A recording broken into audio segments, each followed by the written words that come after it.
लोग कहें जम्मू यात्री भवन, मैं तो कहूँगा ये कल्पतरू है। जम्मू यात्री भवन है नाम, पर वो कल्पतरू है जिसका कोई कल्प ही नहीं है।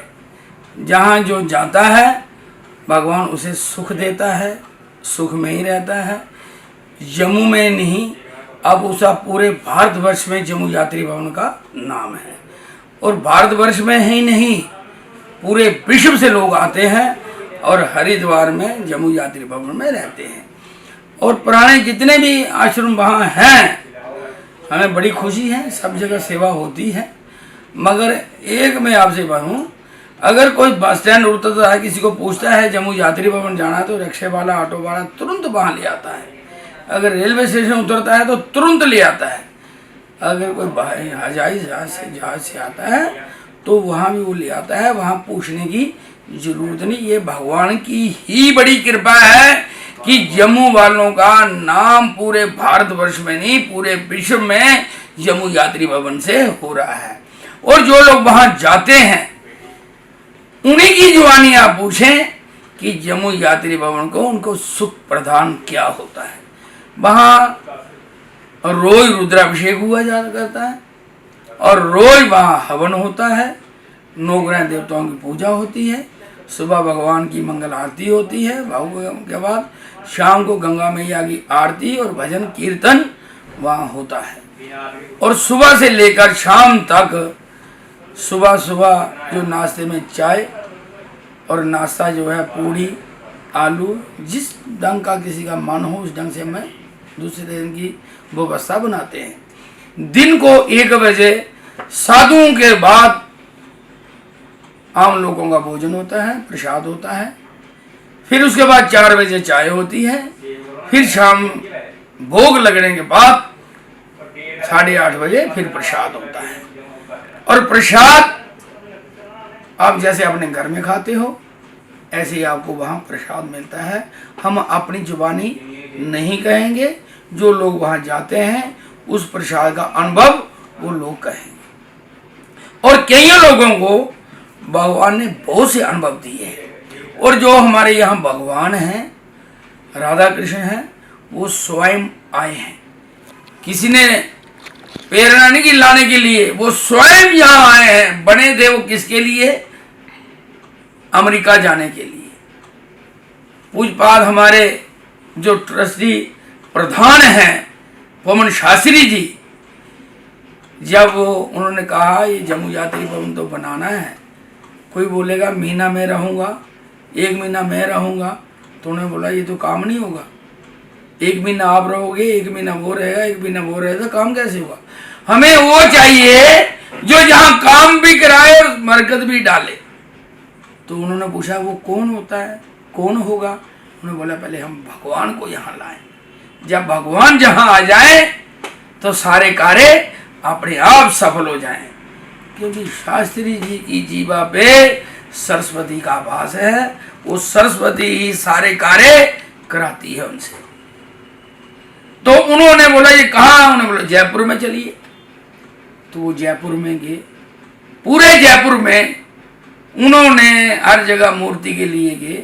एक जगह गए, वहाँ उनको ये राधा कृष्ण बहुत पसंद आए। तो उन्होंने बोला जी ये मूर्तियाँ, ये विग्रह हमें हरिद्वार लेने हैं। बोले जी ये तो विग्रह के पैसे भी आगे हैं, ये तो अमेरिका जाएंगे, आप ऑर्डर दे जाओ, 2 महीने के बाद ले जाना। बोले नहीं यही लेंगे और यही जाएंगे। वो बोलने लगा जो दुकानदार था, आप कैसे हो? जब हमने बोला ये मूर्ति को हमारे पास पैसे आ जाएंगे, अमेरिका जाएंगे, आप बोलते हम यही लेंगे। जब आपको बोले और बना देते, बोले नहीं। तो शास्त्री जी वहाँ सब जगह गए, उन्होंने देखा कहीं पसंद नहीं आई, फिर वापस आ गए। फिर 2 महीने के बाद गए, सब जगह घूमे, फिर वहीं आ गए। तो मूर्तियाँ वहीं, जो विग्रह थे वही थे। उन्होंने बोला भैया अमेरिका तो गए नहीं, इनको उधर भेजो। बोलते नहीं महाराज, हमने पैसा ले लिया है, जब आप आए थे तब हमें ऑर्डर दे जाते, हम दूसरे विग्रह तैयार हो जाते। बोलते नहीं हमारी आशा इसी में है। तो बोले ये तो अमेरिका जाएंगे। तो शास्त्री जी कहते हैं आप पहले इन्हें तो पूछो, इन्होंने अमेरिका जाना है या हरिद्वार जाना है? बोलते ये कैसे बताएंगे? शास्त्री जी कहने लगे, अगर इन्होंने अमेरिका जाना होता तो ये चले जाते। हम 2 महीने के बाद आए हैं, तभी हमारा इंतजार कर रहे हैं। बोलते शास्त्री जी ये कैसे कह सकते? बोलते मैं दावे से कहता हूं इन्होंने हरिद्वार जाना है। इसका प्रमाण क्या है? बोले इसका प्रमाण अभी देंगे हम।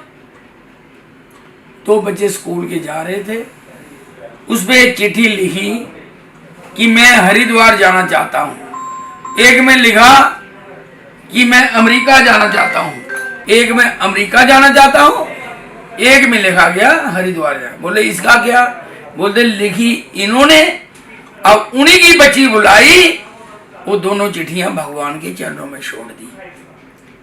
तो खुद भगवान का सिमरन करने लगे, हे गोविंद, अगर कहीं हमारी आशा आप में है तो ये कृष्णा कर देना, हरिद्वार में जाना, हरिद्वार और जम्मू के लोगों पे कृपा करना। उन्होंने प्रार्थना की, हे प्रभु,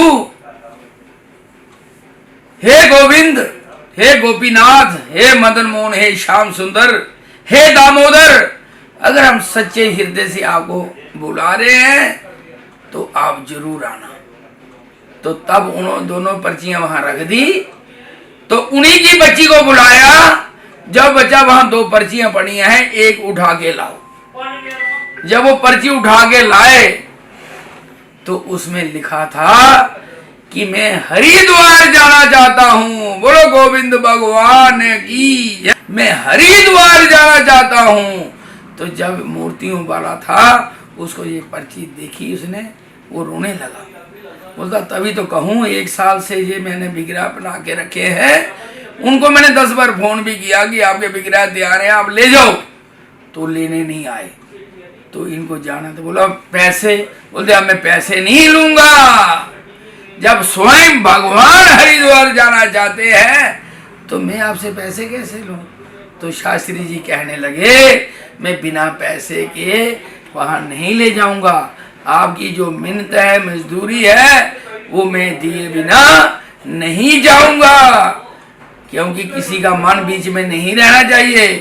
तब उन्होंने कहा, आपकी जो इच्छा हो आप इसमें डाल दीजिए, हम उसको ग्रहण करेंगे। तो उन्होंने वहां डाले, जो भी श्रद्धा हुई, पर उन्होंने कोई किंतु परंतु नहीं किया। और भगवान आगे हरिद्वार में, आप जो लोग उनके दर्शन करते हो, मैं कहता हूं भगवान से तो कभी मांगना नहीं चाहिए।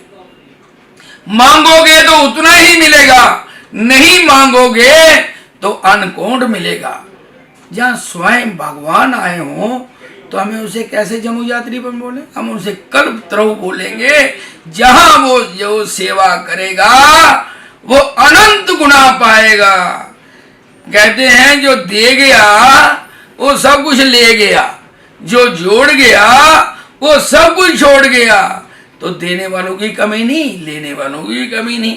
तो इसलिए हमारी कोशिश होती है कि जम्मू यात्री भवन में जो भी प्राणी आए, जो भी भक्त आए, वहां खुश होके जाए और भगवान का सिमरन करे, भगवान को प्रार्थना करे, उनकी घर की इच्छा सब पूरी हो और खुश रहे, और खुद भी जाएं और लोगों को भी प्रेरणा करें कि जम्मू यात्री भवन में जाएं और वहां की व्यवस्था देखें, कैसा सिस्टम है, क्या हो रहा है, कैसे चल रहा है। वो चलाने वाला भगवान है। बड़े बड़े कोविड में बंद हो गए थे, पर ठाकुर जी ने रुद्राभिषेक भी रोज लिया, आरती भी रोज ली, और हवन भी डेली हुआ, और जो मछलियों के लिए आटा जाता है वो भी लगातार वहां जाता रहा।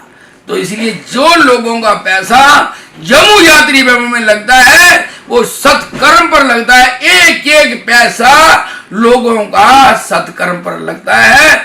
हम भगवान के आगे यही प्रार्थना करते हैं, जिसका 1 रुपया भी आए वो करोड़ बन के उनको मिले। भगवान ऐसी ही कृपा जम्मू यात्री भवन आने वालों पे करे, उनकी बुद्धि और उनका विवेक बना रहे, और भगवान के चरणों की भक्ति उनको मिलती रहे और गंगा मैया यहाँ आने वालों पर इतनी कृपा बरसाए, उनकी पीढ़ी दर पीढ़ी तरती रहे और भगवान का भजन करते रहे। मैं इतना ही कहूँगा, हमारे जो पवन शास्त्री जी हैं, जो हमारे प्रधान हैं, वो इस उम्र में भी जितना जज्बा उनमें है शायद किसी में मिले। और हमारे जो जनरल सेक्रेटरी हैं गुरदास शर्मा जी, आज भी आप जम्मू में देखिए बस स्टैंड पे 12 बजे से लेकर शाम 6 बजे तक वहां ड्यूटी देते हैं। और हम आपको ये बताना चाहते हैं, बस स्टैंड पे भी हमें सुबह 8 से 10 चाय, 1 से 4 वहां प्रसाद का भोजन होता है, जो 5 मुखी हनुमान को भोग लगता है, वहाँ की व्यवस्था है। और शाम को 7 से 9 बजे तक भी जो बसें जाती हैं उनको भी प्रसाद दिया जाता है। और मशीन जो हम 1 घंटे में 1000 फुल्का बनाती है, 300-400 फुल्का हमारे गाय के लिए जाता है और 300-400 फुल्का हमारा जो गौ सेवा के लिए और वानर सेवा के लिए जाता है। ये डेली की जो रूटीन है, क्योंकि किसी का दान किया हुआ व्यर्थ में नहीं जाना चाहिए, वो करोड़ों बन के मिलना चाहिए। जो दें उनको किसी चीज की कमी ना आए, वो आगे बढ़ता रहे। जम्मू यात्री भवन जुड़ने के लिए आप सब लोगों का धन्यवाद। आप आए, वहाँ की व्यवस्था देखें, वहाँ का कार्य देखें और शाम को गंगा आरती आप सब देख के आप धन हो जाए। और जहाँ से पवन शास्त्री जी ने रोज हर महीना एक बस लगातार हरिद्वार में निःशुल्क भेजी, यहाँ से उनको प्रसाद भी दिया खाने के लिए, रास्ते में 2 जगह चाय भी, वहाँ रहने के लिए भी। आज कल जो बस जाएगी मसिया पर, ये अंतिम बस होगी, क्योंकि जितना उन्हें संकल्प किया था इतनी बसें हमारी पूरी होगी। अगर किसी ने आगे कुछ करना होगा, भेजनी होगी, वो संपर्क करें। हम ये इसकी जो कार्य है हम आगे चलाते रहेंगे। तो इसीलिए हम पवन शास्त्री जी को प्रणाम करते हैं, जिन्होंने इतना बड़ा पीड़ा उठाया है। इस उम्र में भी अपने कारोबार को नहीं देखेंगे, अपने परिवार को भी छोड़ के हरिद्वार में सब उनका मन लगा रहता है। भगवान उन्हें शक्ति दे, भक्ति दे और तंदुरुस्ती बख्शे।